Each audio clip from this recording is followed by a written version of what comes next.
इस सेशन में हम देखने वाले हैं इनपुट फंक्शन। और इनपुट फंक्शन को हम यूज़ करते हैं जब हमें यूज़र से, सामने वाले यूज़र से कोई इनपुट लेना हो और उसके बेस पे कोई कैलकुलेशन करनी हो, तो उस केस में हम इनपुट फंक्शन को यूज़ करते हैं। इसका सबसे बेस्ट एग्जांपल है मोबाइल का कैलकुलेटर।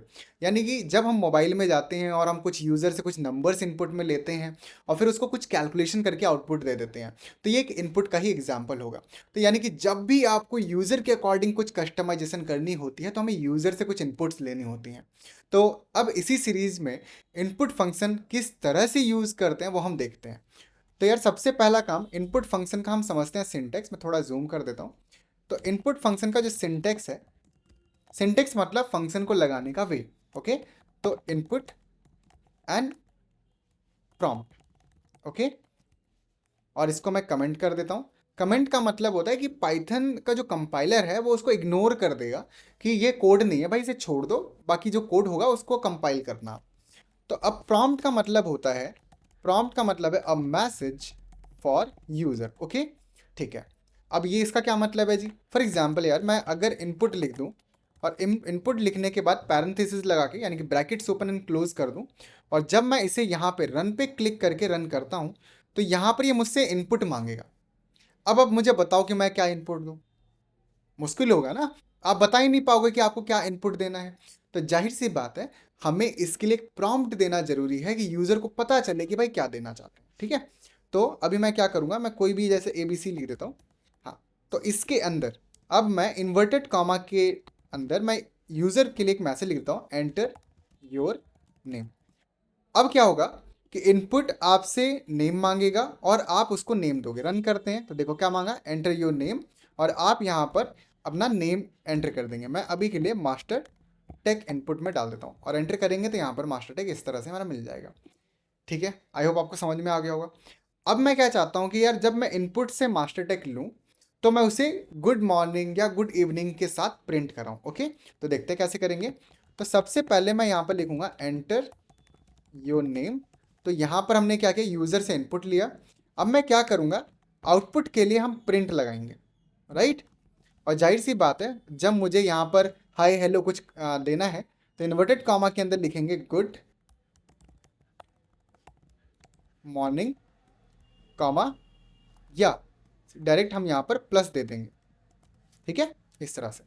तो हम क्या करेंगे, सबसे पहले ये यूज़र से नेम मांगेगा और जो भी आप नेम दोगे उस नेम को गुड मॉर्निंग के साथ कंकैटिनेट करके वो आउटपुट में दे देगा। जब हम इसे रन करते हैं तो रन करने में मैं यहाँ पे लिखूंगा मास्टर टेक, आउटपुट में आएगा गुड मॉर्निंग मास्टर टेक।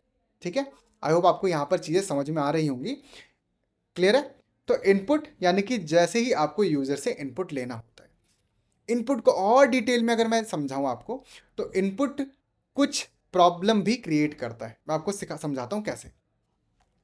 जैसे मैं चाहता हूं कि यूज़र से मैं दो नंबर लूं, नंबर 1 एंड नंबर 2, और फिर उन नंबर को मैं ऐड करके आपको टोटल प्रिंट करा दूं। ओके, जैसे मैं हिंदी के नंबर्स आप मुझे दें, इंग्लिश के नंबर आप मुझे दें, और फिर मैं टोटल आपको मार्क्स बताना चाहता हूँ कि टोटल कितने मार्क्स हुए। ये हमारी एक छोटी सी एक्सरसाइज होगी। तो मैं यहाँ पर हिंदी लिखता हूँ और यहाँ पर यूज़र से इनपुट ले लेते हैं, enter your marks of Hindi subject. Okay, तो मैंने यहाँ पर यूज़र से एक इनपुट लिया जो हिंदी सब्जेक्ट में मार्क्स बताएगा, और वो ये हिंदी में जाके स्टोर हो जाएगा। अब ये क्या है, अब बस आप थोड़ी देर के लिए आगे वेरिएबल और डेटा टाइप सारी चीज़ समझ रहे होंगे। ठीक है, वैसे ये क्या है, किस तरह से असाइन करते हैं, और भी सारी डिटेल में हम सब चीज़ें धीरे धीरे चीज़ें समझेंगे। अभी आप बस ये समझो कि आप यूज़र से हिंदी के कुछ नंबर लेंगे और नंबर लेके हिंदी नाम के एक वेरिएबल, यानी एक कंटेनर है बेसिकली, इस कंटेनर के अंदर आप जाके स्टोर कर दोगे। बस इतना आप समझें अभी। ठीक है, फिर ऐसे ही मैं इंग्लिश टाइप कर देता हूँ और यूज़र से नेम ले लेते हैं, नंबर ले लेते हैं, enter your marks of English subject. Okay, तो अब क्या होगा, यूज़र से नंबर लेगा हिंदी सब्जेक्ट, हिंदी में स्टोर हो जाएगा। यूज़र से मार्क्स लेंगे इंग्लिश सब्जेक्ट के, और इंग्लिश में स्टोर हो जाएगा। और अब मैं टोटल करूँगा प्रिंट, ठीक है, हिंदी प्लस इंग्लिश।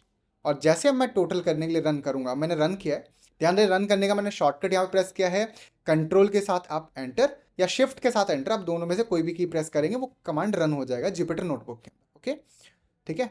और अगर आप VS कोड वगैरह यूज़ कर रहे हैं तो आप उसके अकॉर्डिंग वहाँ पर देख सकते हैं। तो हिंदी के सब्जेक्ट के मार्क्स यहाँ पर पूछ रहा है तो मैं दे देता हूँ 50। इंग्लिश के नंबर 50 एंटर करेंगे तो यहाँ पर आएगा 50-50। अब सवाल ये आता है सर यहाँ पर तो हमारा बेसिकली 100 आना चाहिए था, है ना। तो अब 100 आने के लिए ज़रा देखते हैं क्या ऐसा ही होता है हमेशा। ऐसा नहीं होता, देखो मैं दिखाता हूँ। इंग्लिश 50 और जब मैं रन करूँगा हिंदी प्लस इंग्लिश तो आउटपुट में कितना आएगा 100। आपको अब ये समझने की ज़रूरत है कि इनपुट हमेशा टेक्स्ट में इनपुट लेता है, यानी किस में लेता है, हमेशा स्ट्रिंग में इनपुट लेता है। स्ट्रिंग यानी कि टेक्स्ट में इनपुट लेता है। तो जब भी ये टेक्स्ट में इनपुट ले रहा है तो जाहिर सी बात है 50 और 50 टेक्स्ट बन चुके हैं तो वो कभी टोटल नहीं होंगे। तो इसका सोल्यूशन क्या होगा, इसको किस तरह से करेंगे, इसका सोल्यूशन मैं अभी बता सकता हूँ, चलिए बता ही देता हूँ, ठीक है।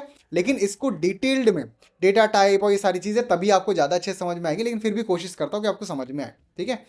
तो अभी के लिए मैं क्या करूँगा, इसको यहीं से कॉपी कर लेता हूँ और ये करूँगा पेस्ट। और हम क्या करेंगे, इसको इंट यहाँ पर बना देंगे और इसको भी इंट बना देंगे, ठीक है। अब ध्यान दो, जो हिंदी है तो एक्चुअली इंट का मतलब होता है इंटीजर यानी कि नंबर। तो मैंने हिंदी जो टेक्स्ट था उसको मैंने नंबर में कन्वर्ट कर दिया। ऐसे इंग्लिश में भी जो टेक्स्ट था उसको भी मैंने नंबर में कन्वर्ट किया। अब जाहिर सी बात है 50 भी नंबर हो गया, दूसरा 50 भी नंबर हो गया, जब ऐड होगा तो क्या मिलेगा हमें 100, ठीक है। रन करते हैं तो यूज़र से नंबर मांग रहा है, मैं अगेन 50 दे दूंगा, फिर से 50 दे दूंगा और अब आउटपुट आएगा 100। आई होप आपको यहाँ पर चीज़ें बहुत अच्छे समझ में आ रही होंगी और भी डिटेल्ड में चीज़ें होती हैं, हम धीरे धीरे धीरे धीरे सारी चीज़ें समझ रहे होंगे। और जिस शीट पे, ठीक है, जिस फाइल में हम ये प्रैक्टिस कर रहे हैं इस फाइल को मैं अटैच कर दूंगा डिस्क्रिप्शन बॉक्स के अंदर, आप जाके वहाँ से डाउनलोड करके आप प्रैक्टिस कर सकते हैं और बेटर नोट्स बना सकते हैं। तो आई होप आपको इनपुट फंक्शन बहुत अच्छे समझ में आया होगा। अभी के लिए हम रखेंगे इतना ही, अगली क्लास में देखेंगे नए टॉपिक के साथ। तब तक के लिए take care, bye bye, keep learning.